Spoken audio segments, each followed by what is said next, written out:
बिस्मिल्लाहिर्रहमानिर्रहीम। अस्सलाम वालेकुम नाज़रीन, आप देख रहे हैं प्रोग्राम द लास्ट आवर में हूँ यासिर रशीद और स्टूडियो में मेरे साथ बराजमान है सीनियर तज़ियाकार राना मोहम्मद अजीम साहब।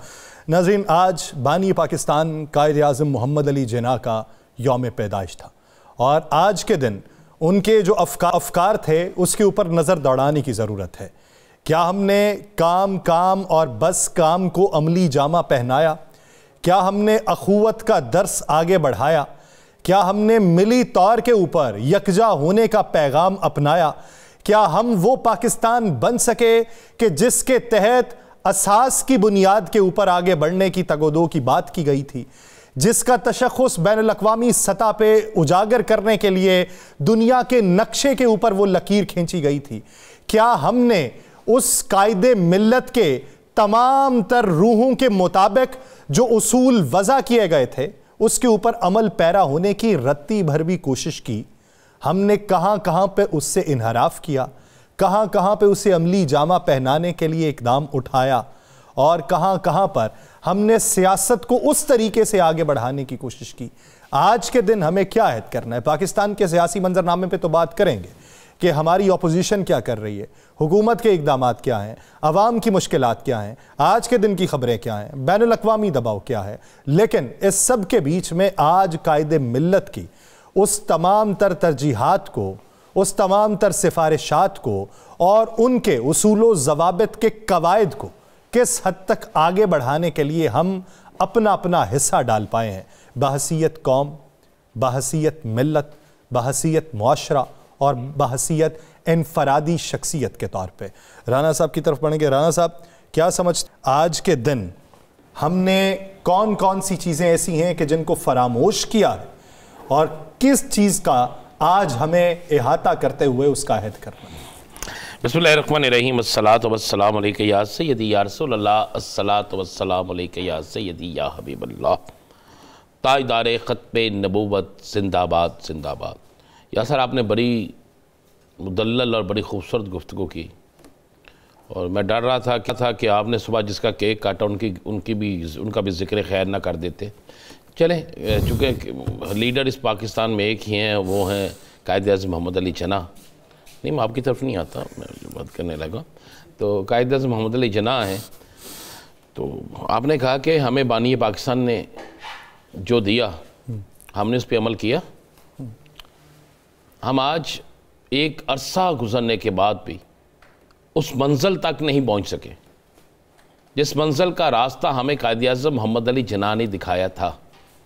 उन्होंने हमें रास्ते भी डाल दिया था, हमें एक मुल्क दे दिया, लेकिन हम एक कौम ना बन सके। हमें रास्ता दिखा दिया, लेकिन हम एक कौम बिल्कुल ना बन सके। हमने क्या फरामोश किया? हमने हर वो चीज़ फरामोश की जो कायद-ए-आज़म मोहम्मद अली जिन्ना का दर्स था, वो हमने फरामोश कर दी। हमने क्या अपनाया? हमने इस मुल्क को लूटना किस तरह है, हमने इस मुल्क के अंदर तोड़ फोड़ किस तरह करनी है, हमने इस मुल्क के दो हिस्से किस तरह करने, हमने करके दिखा दिया। हमने अपने जिस्म के एक हिस्से को अलहदा कर दिया और वो आज हमसे ताकतवर है। हमने इस तरह उसे अलहदा किया कि ये बेकार है, इसे अलहदा कर दो, और वो बेकार हमसे ज्यादा कारदार है, हमसे ज्यादा कारामद है। उसके बाद क्या किया हमने? मुझे एक हुक्मरान का नाम बता देना जिसने इक्तदार के मसनद पे बैठकर कायद-ए-आज़म ने जो ख्वाब देखे थे, हजरत इल्लामा इकबाल ने जो ख्वाब देखे थे, उनमें से किसी एक की तकमील के लिए कोशिश। जिसने कोशिश की उसे हमने रहने नहीं दिया। जिसने कोशिश की हमने उसे कहा कि नहीं भाई, ये कहीं पाकिस्तान बना ना जाए। और जिसने पाकिस्तान नहीं बनाया, जिसने पाकिस्तान की जड़ें खोखली करने की कोशिश की, हम तो वो कौम है IMF से कर्जा लेकर बंगले डालते हैं, खुशियां मनाते हैं, और आप जैसे मेरे जैसे एंकर बैठकर तारीफें करते हैं, क्या कमाल जनाब आज का लिया। क्यों? कि हमने कर्जा ले लिया। कायद-ए-आज़म ने कहा था, उन्होंने ये कौम एक मुल्क दिया था।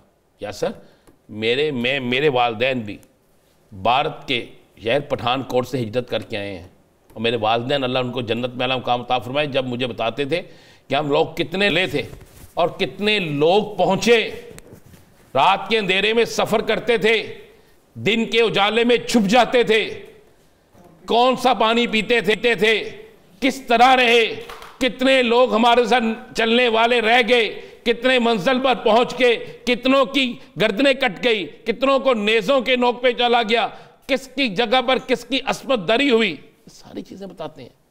लेकिन हमें वो पाकिस्तान मिला जो कुर्बानियों से था, वो पाकिस्तान मिला जो कायद-ए-आज़म मोहम्मद अली जिन्ना की मेहनत से था, वो पाकिस्तान मिला जिस पे हज़ारों नहीं लाखों लोगों ने कुर्बानियाँ दी। लेकिन हमने क्या किया, हम सिर्फ ना हर तजदीद अहद करते हैं 25 दिसंबर पे। कायद-ए-आज़म ने हमें ये तो नहीं कहा था, हमारा तो हर दिन तजदीद अहद का दिन होना चाहिए, तजदीद वफा का दिन होना चाहिए, हमारा तो हर दिन इस पाकिस्तान की बेहतरी का दिन होना चाहिए। यहाँ पर तो हर रोज़ जो है हम एक नई खबर सुनते हैं, हम सियासतदानों से वो चीज़ें सुनते हैं जिसके मतलब आप तसव्वुर भी ना कर सकते हो। यहाँ पर तो हम यहाँ पर पाकिस्तान के सियासतदान पाकिस्तान को जगीर समझते हैं, मुल्क नहीं समझते। इसे एक सोने की ऐसी चिड़िया समझते हैं, एक ऐसी मुर्गी समझते हैं कि कहते हैं जितना इसे खा सकते हो, इसके जितने अंडे ले सकते हो ले लो। ये है किस कौन, मैं कह रहा इन्होंने हर वो चीज़ फरामोश कर दी है जो हमें दर्स दिया गया था। एक कौम बनने का नहीं बन सके, इस कौम को, इस पाकिस्तान को अजीम से अजीम तर बनाने का नहीं बना सके। हाँ, हमने एक काम बड़ा अच्छा किया, हमने इस कौम के बच्चे को मकरूज कर दिया। हमने एक काम बहुत अच्छा किया, हमने इस कौम के खादमीन की तनहाई इतनी बढ़ा दी हैं कि जिसके इंतहा कोई नहीं। हमने ये बहुत अच्छा किया है कि हमने ला इलाहा इल्लल्लाह मुहम्मद रसूलुल्लाह सल्लल्लाहु अलैहि वसल्लम के कलमा शरीफ की बुनियाद पर बनने वाले पाकिस्तान के अंदर हर वो गलत काम करने को तरजीह दी है, हर उस लूट मार के बाजार को गर्म रखा है, हर उस साजिश को परवान चढ़ाया है जिसकी हमें इस्लाम इजाज़त ही नहीं देता। ये है आज अगर आपने कायद-ए-आज़म पता हमें कब याद आता है, सिर्फ नोट की तस्वीर पे जब नोट लेते हैं ना आप, हमने कायद-ए-आज़म की पहचान रख दी है 5000 का नोट। वो हो कहते हैं पाकिस्तान में कोई काम ना हो सके तो वो कायद-ए-आज़म करवा सकते हैं, ठीक है, वो 5000 के नोट की वजह से कहते हैं ना। तो हम वो कायद-ए-आज़म मोहम्मद अली जिन्ना जिन्होंने इस मुल्क के लिए वो कुछ कर दिया कोई सोच नहीं सकता, वो किया नहीं, उनसे करवाया गया। अल्लाह की तरफ से एक ख़ास तयन किया जाता है ना किसी शख्स का, तो किया गया। फिर मैंने वो पीर जमायत अली शाह साहब की किताब में पढ़ा, आपको पता है वो पहले उलमा इकराम में से थे जिन्होंने कायद-ए-आज़म मोहम्मद अली जिन्ना का ऐलान किया था। नहीं तो बहुत से उलमा इकराम कायद-ए-आज़म मोहम्मद अली जिन्ना के मतलब क्या कहते थे आपको पता है? वो कहते हैं कि मैंने ख्वाब देखी तो ख्वाब में रसूल पाक सल्लल्लाहु अलैहि वसल्लम का दीदार नसीब हुआ, उनकी मजलिस थी, तो उस मजलिस में बहुत से लोग बैठे थे, तो मैंने एक ऐसे शख्स को देखा जिसकी दाढ़ी और मूंछ नहीं है, तो करीब से देखा तो कायद-ए-आज़म मोहम्मद अली जिन्ना थी। तो उसी वो अपनी किताब में लिखते हैं पीर जमायत अली शाह साहब। तो अगले दिन उन्होंने उठ के ऐलान किया कि शख्स के हाथों कुछ होना मकसूद है। ये मैंने इसे उस महफिल में देखा जिस महफिल में जाना भी तसव्वुर रवायत हो जाता, रसूल पाक सल्लल्लाहु अलैहि वसल्लम की महफिल में, और उसी शख्स के हाथों ये पाकिस्तान बना। और हमने, आपने, मैंने, हम सब ने मिल के अपना अपना डाला इसकी बर्बादी में, इसकी करप्शन में, इसको तोड़ने में, इसको बर्बाद करने में। तो आज के दिन स्कूलों में छुट्टी नहीं होनी चाहिए थी। आज के दिन जो है ना, आज के दिन कम से कम खास जिसका दर्स ही काम और बस काम था, तो आज के दिन तो दर्स होना चाहिए था ना। आज के दिन हमें बच्चों को ये सिखाना चाहिए था। मैं आज ये लाहौर शहर सारा गुजर के स्टूडियो पहुंचा हूँ, तो मुझे लाहौर प्रेस क्लब से लेकर यहाँ तक ना किसी एक जगह पे मैं देखता रहा कि आज बड़े बड़े बोर्ड आवेज़ा होना चाहिए। आज मेरी कौम के बच्चों को, जवानों को आज ही पता लग चल जाए कायद-ए-आज़म मोहम्मद अली जिन्ना के अरशाद फरमुदात क्या हैं। शायद आपको कहीं नज़र आ गए हों तो मुझे नहीं पता, मुझे तो नहीं नज़र आए। क्यों? हमने साफ़ सुथरा पंजाब लिखना हो तो कब्रिस्तान के अंदर भी हम तस्वीर लगा देते हैं। तो वो जिसने, जो बानी पाकिस्तान हैं, जिनकी सालगिरह थी, जिनकी यौम पैदाइश थी, आज उस पर कितने की जगह पर कुछ लोगों ने जो अपने टीवी पर एक टिक्कर भेजे या कुछ चीज़ की है, वो मजबूरी होती है। वो PRO को पता होता है कि आज जनाब 25 तारीख है, ये करना है, 9 नवंबर को ये करना है, 14 अगस्त को ये करना है, 23 मार्च को ये करना है। वो बना बनाया होता है, सब चेंज करना होता है। लेकिन जो असल हकीकत है, जिसका अहद करना था, आज के दिन क्या एक बड़ा ऐलान नहीं होना चाहिए था कि आज के दिन पाकिस्तान की इस पाकिस्तानी कौम के लिए एक मैसेज नहीं जाना चाहिए था? यह मैसेज बना कुछ, हमें कौम नहीं बनने दिया कौम नहीं। लेकिन तजदीद है तो किसी भी दिन किया जा सकता है, किसी भी दिन आंखें खोले। मेरा अपना लिखा हुआ है राना साहब के, मुझसे तस्वीर कायद मुखातिब हुई, इब्ने कासिम की रूह अपने अंदर जगा, अपने बाजू कटा, अपना तन मन लुटा और जालिम का हर दिल से डर मार दे। तो अबाबील बन और इमदाद कर, वक्त के अब रहा पे तो कंकर गिरा, अहद के इन यजीदों की बायत न कर, अपने मकसद पे अपना जिगर वार दे। तो वो तो किसी भी दिन बैठ के तजदीद अहद तो किया जा सकता है। बहुत अच्छे यासर साहब, अल्लाह आपको मज़ीद ज़ौक़ दे। आमीन। और अल्लाह करे ये सारी कौम जो है आपके इसी एक शेर पे, आपके इसी एक अहद पर जो है ना वो अमल कर ले। और मैं तो कह रहा हूँ कि हम खुशी मनाते हैं कर्जा लेकर, हम खुशी मनाते हैं सैलाब में डूबे हुए लोगों के नाम पर पैसा लेकर, हम खुशी मनाते हैं वो खैमे जो सैलाब ज़दगान को देने होते हैं बाज़ारों में बेचकर, हम खुशी मनाते हैं अपने सियासी मुखालफिन को जेलों में फेंक कर, हम खुशी मनाते हैं इक़्तिदार के ईवानों में पहुँचने के लिए हर गलत खरबा इस्तेमाल करके, हम खुशी मनाते हैं इंसाफ का कत्ले आम करके, हम खुशी मनाते हैं यहाँ पर आवाम को रोता बिलकता देख कर, हम खुशी मनाते हैं कि गर्मी में लोड शेडिंग होती है और लोग जगहों पे गली गली महल्ले महल्ले एहतजाज करते हैं, हम खुश होते हैं। हमारा सानेहात पे कारोबार चलता है, हमारा सानेहात पे बिल्कुल इसी तरह चलता है। हम सोचते हैं कि आज तकलीफ़ क्यों नहीं दी, हम ये नहीं सोचते कि आज किसी को कुछ सुख थे, सोचते हैं कि आज इसको तकलीफ़ क्यों नहीं हुई। अल्लाह करे मेरे मुल्क का हुक्मरान, मेरे मुल्क के सियासतदान, मेरे मुल्क की अपोजिशन सारे या तो इन सानेहात का ख़ुद सामना करें तो उन्हें पता चले कि दुख क्या होता है, उन्हें पता चले कि गुर्बत की चक्की में पिसने वाला किस तरह ज़िंदगी गुजारता है, उन्हें पता चले कि ये पाकिस्तान जो बना था, मुझे बताएं तो नहीं, कायद-ए-आज़म मोहम्मद अली जिन्ना की एक रहायश है कराची में, आपने उसकी हालत ज़ार देखी है? हर बार पानी आने पे ज़ेर-ए-आब जो आती है, मैं हालत ज़ार देखी है जी। कायद-ए-आज़म मोहम्मद अली जिन्ना की जो ख़ानदान के लोग हैं, आपने उनके हालत ज़ार देखी है? क्या हुक्मरानों को वो नज़र नहीं आती? इनकी आंखों में पट्टी बंधी हुई है, क्या इनको पता नहीं चलता? बताए ना मुझे, क्या इनको नहीं समझ आती? जाने जब तक समझ आएगी तब तक समझने की नौबत रहेगी भी या नहीं रहेगी। एक ब्रेक लेते हैं, पाकिस्तान के इस ड्रामे में बात करेंगे। सीनियर सियासतदान शेख रुहेल असगर साहब हमें ज्वाइन करेंगे, कहीं नहीं जाएगा, स्टे विद अस।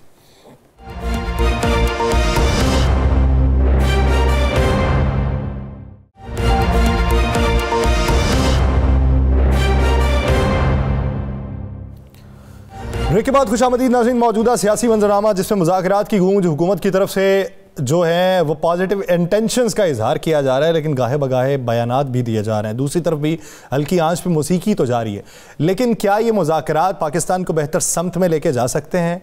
कोई ऐसा हल निकाल सकते हैं कि जिससे ये जो गैर सियासी जो चहल पहल है उसका खात्मा हो सके और जमहूरियत मज़ीद मजबूत हो सके, ये इस्तेहकाम की तरफ बढ़ता हुआ कोई मंजरनामा हो सके, मुआशी तौर पे कोई मजबूती हो सके और जो सरमायाकार हैं उनका एतमाद बहाल हो सके, और वो जो TORs हैं उस पर किस हद तक अमल दरामद जो है वो मुमकिन है इस हुकूमत की तरफ से? तो ये जो मंजरनामा है इस पे बड़े रहनुमाओं की खामोशी किस बात का इंदिया देती है, इसी बारे में बात करेंगे। सीनियर सियासतदान शेख रुहेल असगर साहब ने हमें ज्वाइन किया है। शेख साहब बहुत शुक्रिया आपके वक्त का। शेख साहब क्या लगता है कि सर हुकूमत की तरफ से जो मुज़ाकराती कमेटी तश्कील दी गई और अपोजिशन ने जो मुज़ाकराती कमेटी तश्कील दी, एक लंबा अरसा जो है वो कशीदगी के अंदर गुजरा है, तो क्या ये कशीदगी कम होती दिखाई देती? अच्छा, मैं उस चैनल का नाम तो नहीं लेना चाहता, लेकिन आज मुझे उस प्रोग्राम का नाम देते हुए बड़ी खुशी महसूस हो रही है यार। उस प्रोग्राम का नाम है मुज़ाकरात जी। ये मुज़ाकरात है, वो मुज़ाकरात है। तो मुझे तो ये मुज़ाकरात लग रहा है, मुज़ाकरात नहीं लग रहे। मैं हमेशा ये बात कहता हूँ, जिस चीज को आपने खटाई में डालना होगा जिस चीज में से कोई मुस्बत नतीजा ना निकालना उसके लिए कमेटियां बना दो। अब सबसे पहले ये जरूरी होता है कि जब आप कमेटियां बनाते हो तो आप पहले इनिशियली डिस्कस करो कि इस कमेटियां बनाने का या इस मुज़ाकरात का एजेंडा क्या। मैं कल भी आपके पता नहीं किसके मैं कह रहा था कि एजेंडा सामने रख के आपके मुज़ाकरात चाहिए। नंबर 1, नंबर 2, नंबर 3, नंबर 4 आप प्रायोरिटी फिक्स करते हैं ना। और प्रायोरिटी क्या है कि दहशतगर्दी का खात्मा, आइए बैठे बात करते हैं मिलके, इस मुल्क से दहशतगर्दी को खत्म करते हैं, मुल्क मजबूत होगा, माशी तौर पर खुशहाली आएगी, आगे चलिए। दूसरी शिक कि जो जितने बिल्स हैं उनको कम कैसे किया जा सकता है, ये एजेंडे का दूसरी शिक। तीसरी शिक गरीबों की जिंदगी को बेहतर कैसे किया जा सकता है, उनकी माशी हालत कैसे बेहतर की जा सकती है। और चौथी कि इस मुल्क में बढ़ती हुई बेरोजगारी को कैसे खत्म किया जा सकता है। ये तो हो गए आपके जो जेन्युइन और आपके ग्राउंड फैक्ट्स है, ये तो आप इस पे आ जाइए। अब इस एजेंडे का जब तक मेरे सामने वो शिक ना हो, मैं क्या कर सकता हूँ। जो उड़ती उड़ती सुनता हूं वो है जी शिक नंबर 1, मोहतरम जनाब किबला इमरान साहब को रिहा किया जाए। क्या हुकूमत के पास सुप्रीम कोर्ट के इख्तियारात मौजूद हैं, या जुडिशल इख्तियारात रखती है हुकूमत जो आपसे इस बात पे इस शिक पे बात कर लेगी। दूसरा जो मुझे जो सुनती मैंने सुना है, जो उड़ती उड़ती सुनी है आप दोस्तों से, दूसरी शिक है जिसमें यह है कि 9 मई के जो वाकयात हैं उस पर जुडिशल कमीशन या कमीशन मुकर्रर किया था। क्या आपके पास मैंडेट है? कमीशन मुकर्रर करना था तो 3 दिन पहले जिन लोगों को सजाएं दी गई वो क्यों दी गई? अगर आप कल को ये कहते हैं कि हाँ ये बात तय है कि इसमें कमीशन मुकर्रर कर दीजिए, कमीशन अपनी राय देता है, क्यों राय देता है कि नहीं इसका कसूर कोई नहीं, ये हो गया, तो ये जिन बेचारों को सजाएं होंगे वो कहाँ पे स्टैंड करें?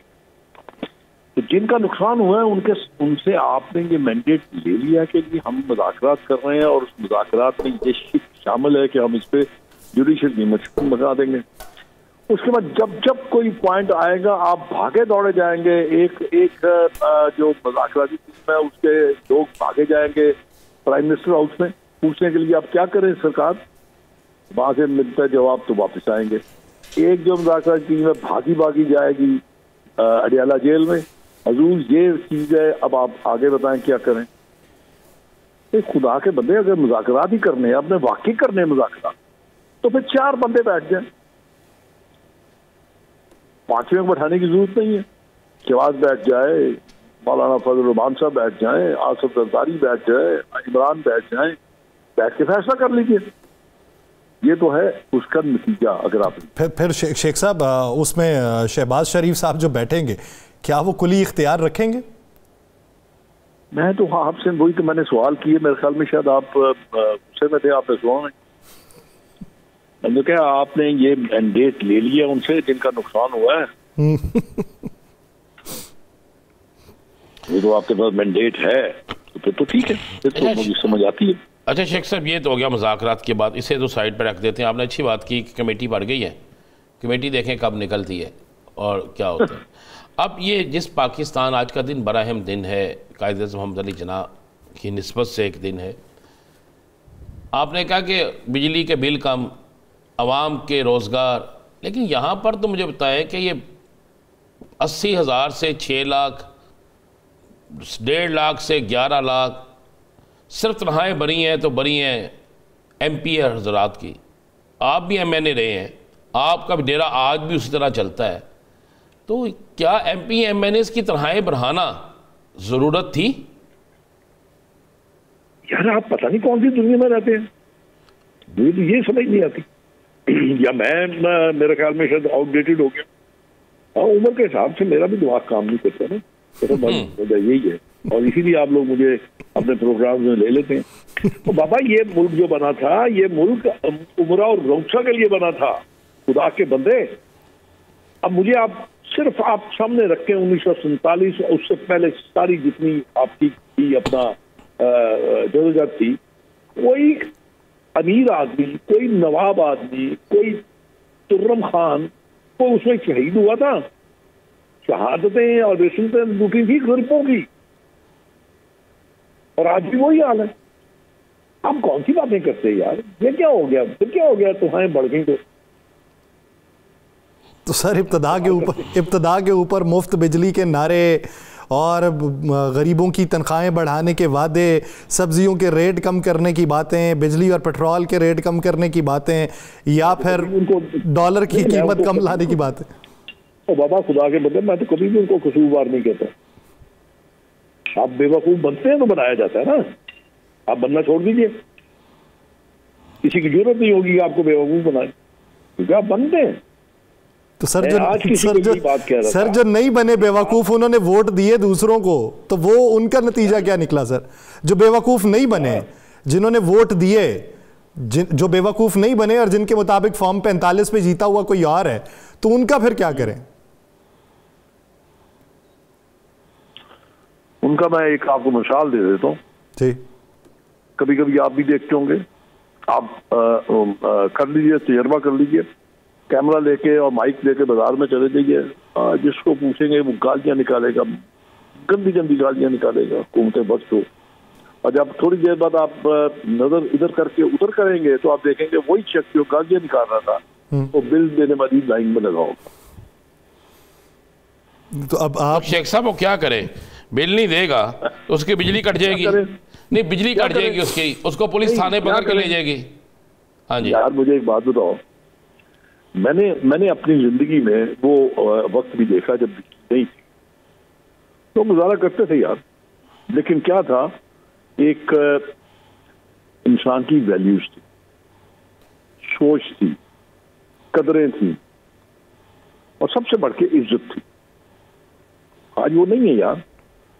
इसीलिए तो मैं कहता हूँ, मेरी बातें आपको मेरे ख्याल में शायद तल्ख लग रही होंगी। नहीं, आपकी बातें सच्ची लग रही हैं, हम सच्ची बातें सुनना चाहते थे। वो मैं उस पर तल्ख इसलिए लगती हैं कि मैं सारा दिन बैठता हूँ यार, अपने काम पे बैठता हूँ, अपने दफ्तर में बैठता हूँ, मैं देखता हूँ लोगों को। मैं आज उनकी वो हालत देखा हूँ जो आपको 1970 से पहले ईस्ट पाकिस्तान के लोगों की हालत, आज वही हालत आपकी है। रौसा उमरा को कोई फर्क नहीं पड़ा, उनका आज भी सरमाया उसी तरह महसूस है जिस तरह आज से कम साल पहले था। इसको क्या फर्क पड़ता है? क्या फर्क पड़ता है उन लोगों को जिनके पास अरबों की दौलत मौजूद है? छापा मारेंगे, अकाउंटेबिलिटी होगी किसकी? मेरे जैसे लोगों की। मुझे आके पूछ लेंगे। खान साहब ने भी कम नहीं किया था, मैं कहता था, तब भी कहता था, फ्लोर ऑफ द हाउस कहता था, टॉक शोज में कहता था कि खुदा के बंदे अकल करो, अल्लाह के बंदे बनो, अल्लाह के बंदों के ऊपर खुदा ना बन जाओ। ये वक्त हमेशा नहीं रहता, इसका जरूरी होता है। सर अभी आप जो कह रहे थे कि आप लोगों से राय मांगें तो फिर देखें वो कतारों में लगे होंगे, तो आप क्या सिविल नाफरमानी की कॉल को इंडोर्स करते हैं? नहीं, मैं ये नहीं कहता हूं कि कम से कम लोगों को अपने हक के लिए बात मतलब, और अगर आप नहीं करेंगे तो फिर करते रहे, आप टॉक शोज करते रहे, मैं यहाँ बक करता रहूंगा, बस चलता रहेगा। शेख साहब आपकी बात दुरुस्त है, लेकिन हम जिस माशरे में रह रहे हैं यहाँ पे बोलने वाला सबसे बड़ा मुजरिम होता है। आपको भी तो सजा बोलने की मिली है, आप माने या ना माने। क्या बात है, इज्जत जिल्लत मेरे रब के हाथ में है। मैं आज भी उसी तरह खुश हूँ, मजे में हूँ, मुझे तो फर्क नहीं पड़ा। मेरे रवैये से, मेरी बातों से आपको कतई तौर पे, आप अगर मुझे पूछे कि आप हार गए तो मैं आगे से आपको ये जवाब दूंगा, हाँ मैं हार गया लेकिन बड़ी इज्जत से हारा।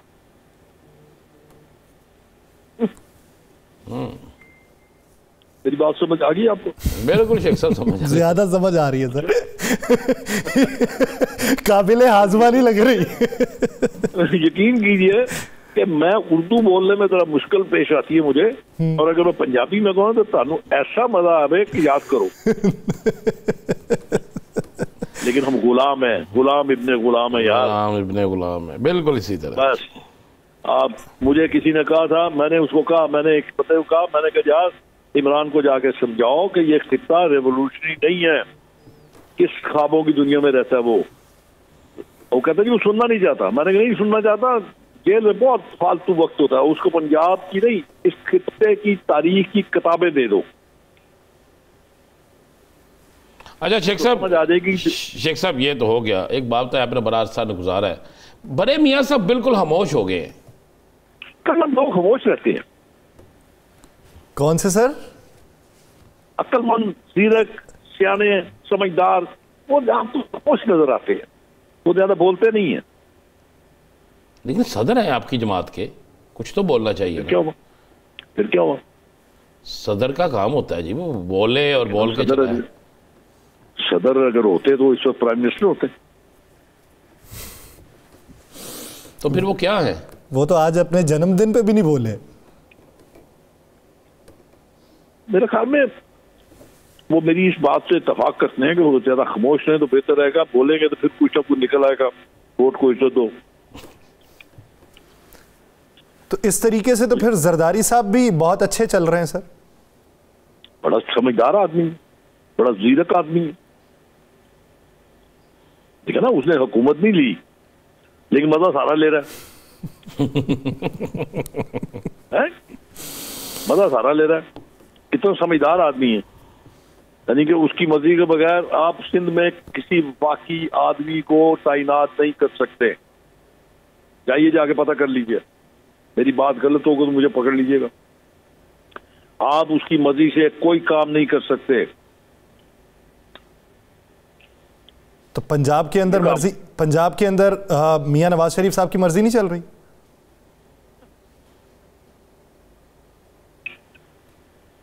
मैं आप क्या कहूं, क्यों आप मेरे पीछे पड़े हुए हैं? सर मैंने तो सवाल पूछा एक सादा सा। वैसे तो मेरी उम्र के लोगों को यकीन शेख साहब पंजाबी पूछ लेने सानू गल ते दसो। मैं कहा पंजाबी पूछ लेने गल ते दसो।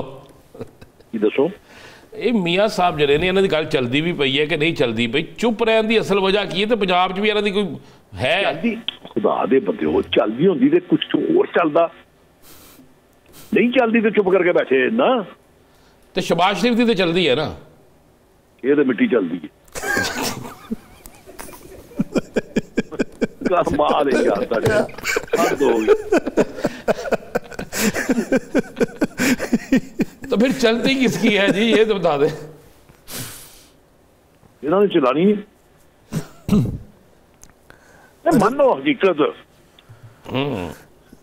सर ये बताइए, मान लो सर ये बताइए कि आप किसी तब्दीली के इम्कानात देखते हैं? क्योंकि तलाल चौधरी साहब कहते हैं ये जो एलची बोल रहे हैं डोनाल्ड ट्रंप के, वो क्यों बोल रहे हैं? ये तो उन्हीं का ही आला कार था और इसके ऊपर मुकदमात थे, तो उनका दबाव तो पाकिस्तान में नहीं चलेगा, हम किसी का बैरूनी दबाव कबूल नहीं करेंगे।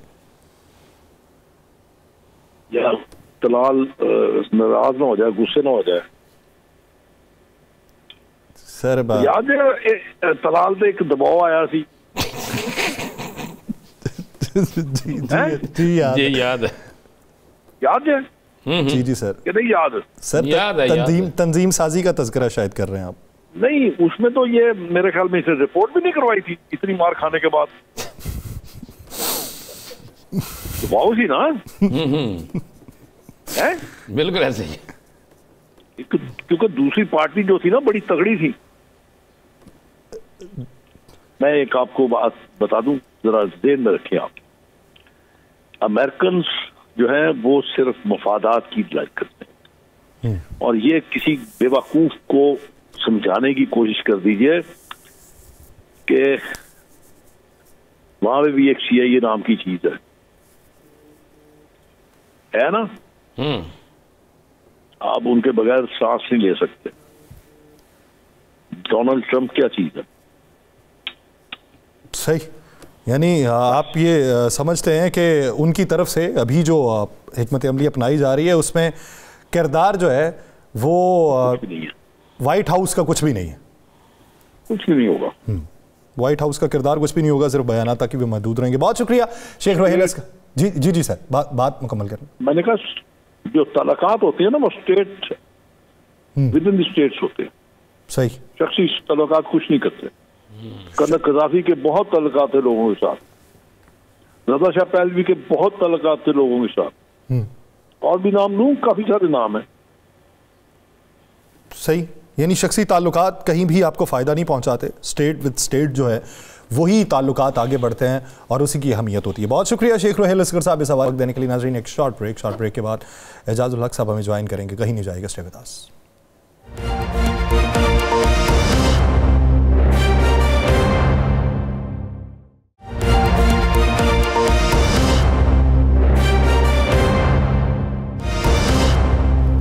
ब्रेक के बाद खुशामदीद नाज़रीन। मौजूदा सूरत हाल में एक तरफ मुज़ाकरात की बात है, दूसरी तरफ बैरूनी दबाव की बात है, तीसरी तरफ अंदरूनी मामलात में किसी को मुदाखलत ना करने का इंदिया भी दिया गया।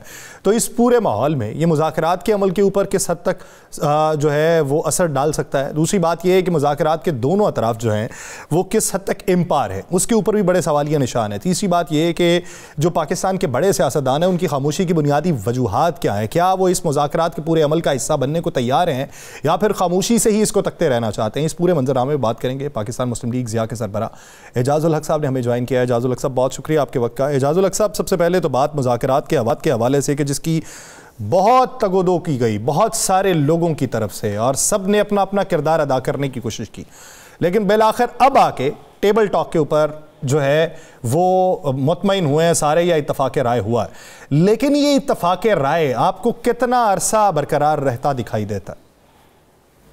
बिस्मिल्लाहिर्रहमानिर्रहीम। देखिए, मैं समझता हूँ कि एक तो ये पेशरफ्त तो है, इसमें कोई शक नहीं कि ये कहें जी कि कुछ भी नहीं है और लोगों के पास एम्पावर्ड नहीं है और लोग जो है वो आकर बैठेंगे, कोई इधर देखेगा कोई उधर देखेगा। जो लोग बिल्कुल ही मुज़ाकरात नहीं करने चाह रहे थे और कह रहे थे हम हुकूमत से बात नहीं करेंगे, उन्होंने ये तस्लीम कर लिया कि अब मुज़ाकरात होने चाहिए और उन्होंने एक कमेटी भी बना दी और उस कमेटी को मद्देनज़र रखते हुए मेरा ख्याल है कि हुकूमत ने भी अच्छा इक़दाम किया है कि उस पे अगर डिले करते हैं तो मेरा ख्याल है एक अच्छा तासुर नहीं जाना था। उन्होंने भी एक कमेटी बना दी है और जब आपस में बैठेंगे तो मेरा ख्याल है कुछ ना कुछ तो पेशरफ्त होगी, लेकिन ये सारा डिपेंड करेगा दोनों इतराफ से, हुकूमत की तरफ से भी और PTI की तरफ से भी, मैं कहूँगा, या खान साहब की तरफ से कह लें कि क्या वो किस हद तक चाहते हैं आगे जाना। अगर तो पहली दो जब होंगी मुलाकातें होंगी और बैठेंगे आपस में तो एक वाज़ेह पिक्चर सामने आ जाएगी कि ऐसी अगर डिमांड जो रख दी जाए, कंडीशनल या अनकंडीशनल डिमांड्स या चार्टर और डिमांड्स रख दिया जाए जो कि जिसको मुकम्मल करना ही नामुमकिन है, और मैं समझता हूँ फिर तो आप समझ लें कि ये मुज़ाकरात जो है वो उसका कोई ख़ास नतीजा नहीं निकलेगा।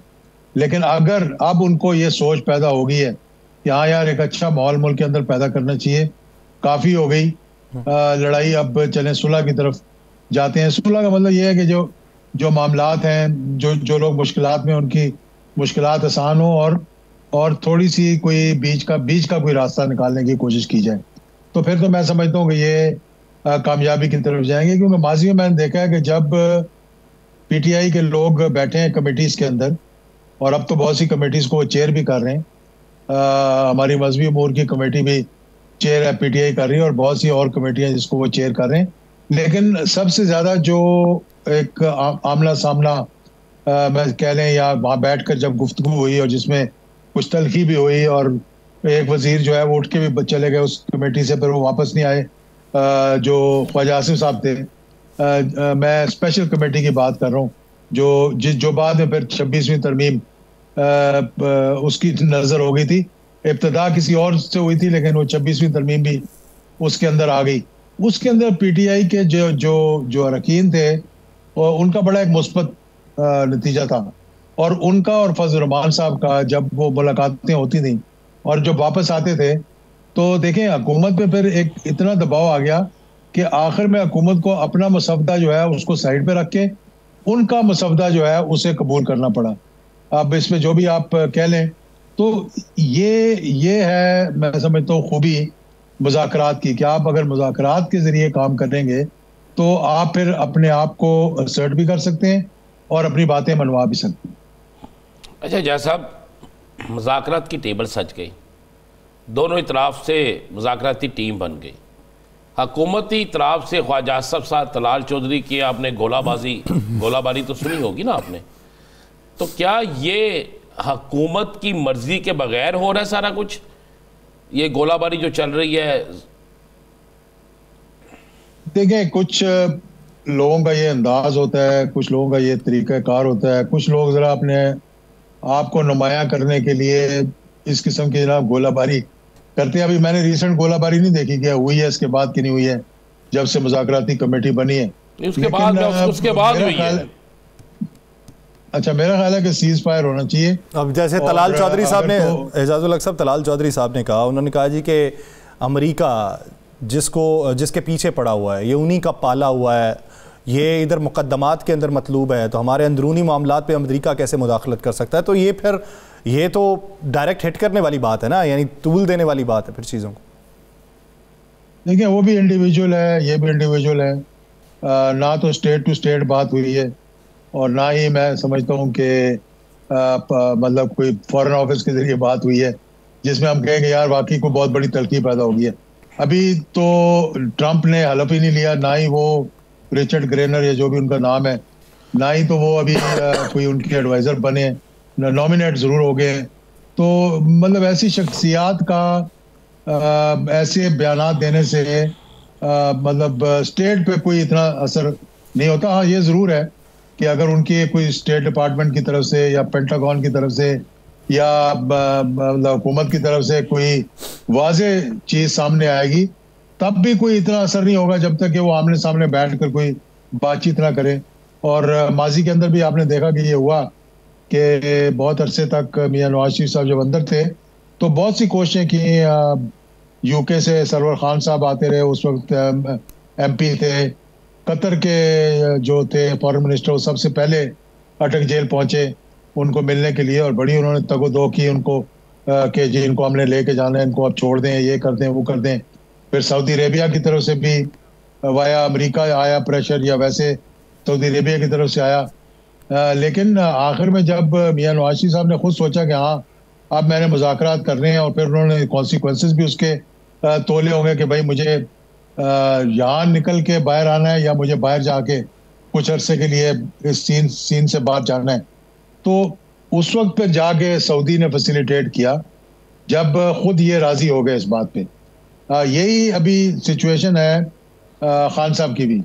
अब मेरा ख्याल है कि खान साहब को भी थोड़ी सी रियलाइजेशन हुई है कि भाई ये मारो कूटो, धरने करो, लॉन्ग मार्चें करो और लड़ाई मार कुटाई से कुछ इतना हासिल नहीं होगा।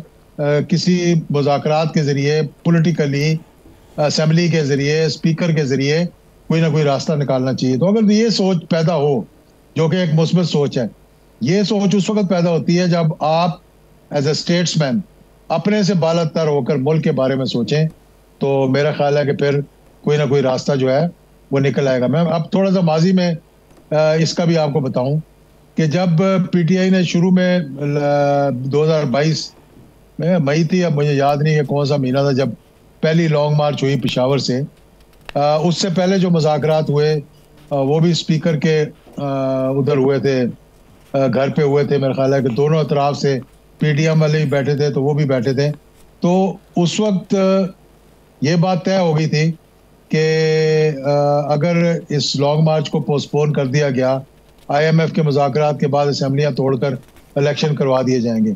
लेकिन उस वक्त वो नहीं माने, उन्होंने उसको बजाय थोड़ा आगे ले जाने के और पीछे ले आए और वो फिर लॉन्ग मार्च हो गया 25 तारीख को। चलो इस्लामाबाद तक आ गए खान साहब खुद, और फिर वापस चले गए वहां से। तो हासिल तो कुछ भी नहीं हुआ ना। अगर वो मान जाते कि हाँ जी असेंबलियां तोड़कर इलेक्शन करवा दें, तो मेरा ख्याल है आज मुल्क की सियासत के कोई और ही अंदाज होना था, कोई और ही हालात होने थे। चलें जी, वो तो गुजर गया। अब आपके पास खबर क्या है? मुज़ाकरात मर्जी से हो रहे हैं या कमेटी से हो रहे हैं? देखिए, बगैर मर्जी के कभी मुज़ाकरात हो सकते हैं? आप बताएं। तो फिर कुछ होने जा रहा है। मतलब तो इजाज़त साहब फिर कुछ हो जाएगा फैसला, इसमें कुछ फैसला होगा या वक्त गुजारा? देखिए, मैंने आपको इतनी लंबी कहानी सुनाई है कि अगर तो मुस्बत सोच होगी, अपने से बालातर होकर दोनों तरफ से सोचा जाएगा, मुल्क के मौजूदा सूरत हाल, अभी हमारे 16 लोग जो है वो शहीद हुए हैं। उसके बाद हमें मतलब अफगानिस्तान के अंदर जाकर जो है वो सर्जिकल स्ट्राइक्स करनी पड़ी हैं। ये हालात मजीद ख़राबी की तरफ भी जा सकते हैं। ऊपर से आपके बलूचिस्तान के हालात भी ख़राब है, आपकी इकॉनमी भी कोई ऐसी नहीं है कि आप उस पर कोई रश कर सकें। तो इन हालात के अंदर आप एक जो इतनी बड़ी है उसको क्यों नहीं आप ख़त्म करने के लिए, कि अगर मुस्बत सोच होगी तो मामलात आगे बढ़ेंगे। और अगर बीच में ये कोई हठधर्मी हुई या कोई ये सोच पैदा होगी कि नहीं शायद कोई बाहर से आकर हमें उठा के ले जाएगा, तो मेरा नहीं ख्याल कि फिर हम आगे बढ़ सकेंगे और ना ही उसमें कोई फ़ायदा है। लोग इस वक्त सफ़र कर रहे हैं, अंग्रेज़ी वाला सफ़र जो है, मैं उर्दू वाला सफ़र नहीं कह रहा, यानी इतने अरसे से जेल अच्छे अच्छे लोग हैं जिनका ये मतलब के इतना 2-2 साल से अभी जेलों में पड़े हुए हैं और उनका कोई पुरसाने हाल नहीं है। ये बातें सारी एक किस्म की मैं समझता हूँ कि अंडर प्रेशर की जा रही है। जैसे वो एक ट्वीट आ गया, अब ये सियासत भी ट्वीट्स पे ट्वीट्स करे जा रहे हैं, किसी को बुरा भला कहा जा रहा है। मेरा ख्याल है कि देखें, बात है अक्लमंदी की और बात है मुल्क की सालमियत की और मुल्क की बेहतरी की।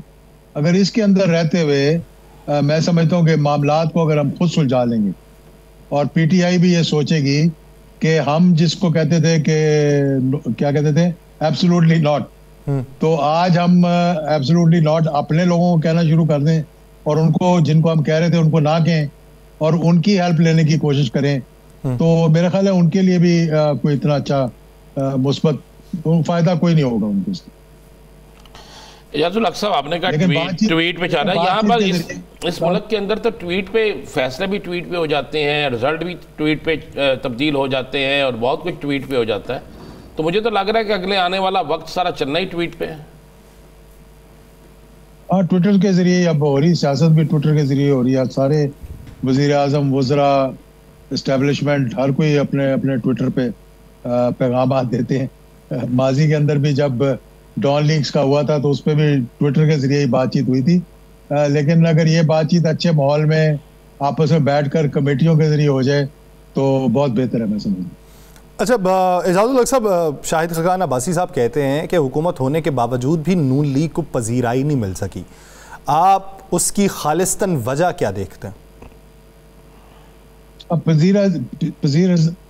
पजीराई से आपका मकसद ये है कि अवाम में मकबूलियत नहीं है या वो डिलीवर नहीं कर सके या वो मुश्किलात का शिकार हैं अपने इत्तेहादियों के साथ, तो डिपेंड करता है कि पजीराई कहाँ से मिलनी है उनको। तो वैसे तो हुकूमत में बैठे हुए हैं वो, अब आप पजीराई अब देखें कहाँ से लेनी है। ये शायद खान भाई साहब अगर बताएंगे तो उस पर फिर अच्छा तबसरा हो सकेगा। सही। अच्छा जहाँ साहब, आपके पास खबर क्या है? खबर देना, आप भी हमारी बात पे खेलते हैं। खबर क्या है कि कितने अरसे तक ये मुज़ाकरात का 1 2 3 हो जाएगा? देखिए जी, मैंने आपको कहा ना कि मैं पहली मीटिंग में तो बैठा नहीं था। 2 तारीख को जो मीटिंग होगी उसमें बहुत चीज़ें जो है वो सामने आ जाएंगी।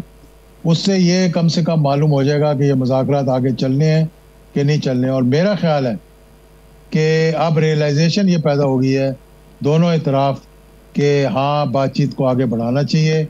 और मैं मतलब एक पॉजिटिव सोच के साथ ये कह सकता हूँ कि अब मतलब जो मेरी अपनी जो सोच है, मुस्बत सोच के साथ ये कह सकता हूँ कि ये बातचीत आगे चलेगी और मैं समझता हूँ कि इसमें से कोई अच्छा नतीजा भी निकलेगा। वो मैं इसलिए कह रहा हूँ कि 24 तारीख से पहले जो गुफ्तगू थोड़ी बहुत मुझे मालूमात हैं जो हुई थी, उसमें बहुत सी चीज़ें ऐसी तय हो गई थी जिनको कि अब हम सोच भी नहीं सकते थे कि ये तय हो सकती हैं। और अगर वो सही मान जाते उस वक्त, जिन चीज़ों पे खड़े हो गए थे, जिन चीज़ों को मान लिया था, और फिर अगर उस वक्त पीछे ना हटते तो मेरा ख्याल है कि बहुत सी पेशरफ्त जो है वो हो सकती थी। अब भी मैं समझता हूँ कि बहुत सी पेशरफ्त जो है वो हो सकती है अगर थोड़ी सी रियलाइजेशन हो तो। अच्छा एजाज साहब, ये बताइए कि जहाँ पे हुकूमत ने अपनी साइड से अफराद में इजाफा किया, नुमाइंदगी में इजाफा किया, वहाँ पे पाकिस्तान की बकिया जो जमातें हैं, अगर उनके भी एक एक शख्स को इस कमेटी के अंदर शामिल करके एक ग्रैंड डायलॉग या मिसाक मईशत या जमहूरियत की तरफ चला जाया जाए, तो क्या ये ऑप्शन नहीं हो सकता और इससे जो बात होगी वो फिर मुस्तकबिल करीब में किसी के सड़कों पे आने की ना होगी? नहीं, बिल्कुल। देखें, ग्रैंड डायलॉग तो होना चाहिए, तमाम स्टेक होल्डर्स को बैठना चाहिए। मुल्क के हालात इस किस्म के हैं। APS के बाद भी एक किस्म का एक ग्रैंड डायलॉग ही हुआ था जिसके ज़रिए नेशनल एक्शन प्लान बना। इस वक्त भी ज़रूरत इस बात की है कि ग्रैंड डायलॉग हो, तमाम पॉलिटिकल पार्टीज, तमाम स्टेक होल्डर्स एक मेज़ पर बैठकर बातचीत करें और कुछ लो और कुछ दो के मामलात को तय करके इस मुल्क, जिसमें हमारा बड़ा पोटेंशियल है मुल्क के अंदर, मुझे अफसोस इस बात से होता है कि हम क्यों इस नैच पर पहुंच गए हैं जबकि हमारे अंदर इतना पोटेंशियल है। हमारे पास सबसे बेहतरीन दुनिया का लेबर है, हमारे पास मतलब के मौसम है, हमारे पास जरखेज ज़मीन है, हमारे पास लोग इतने ज़हीन हैं कि जो पाकिस्तान को एटमी कुव्वत बना सकते हैं और पाकिस्तान को दुनिया में एक मिसाली कौम क्यों नहीं बना सकते? इसलिए कि चंद एक लोगों की नीयत ख़राब है जिसकी वजह से सारा मैस जो है वो क्रिएट हो रहा है। बहुत शुक्रिया एजाब, इस हवाले से अपना वक्त देने के लिए। नाज़रीन, प्रोग्राम का वक्त खत्म हो जाता है, मुझे और राना साहब को दीजिए इजाज़त। आपसे मुलाकात होगी कल के रोज़। अपना बहुत सा ख्याल रखिएगा। अल्लाह निगहबान।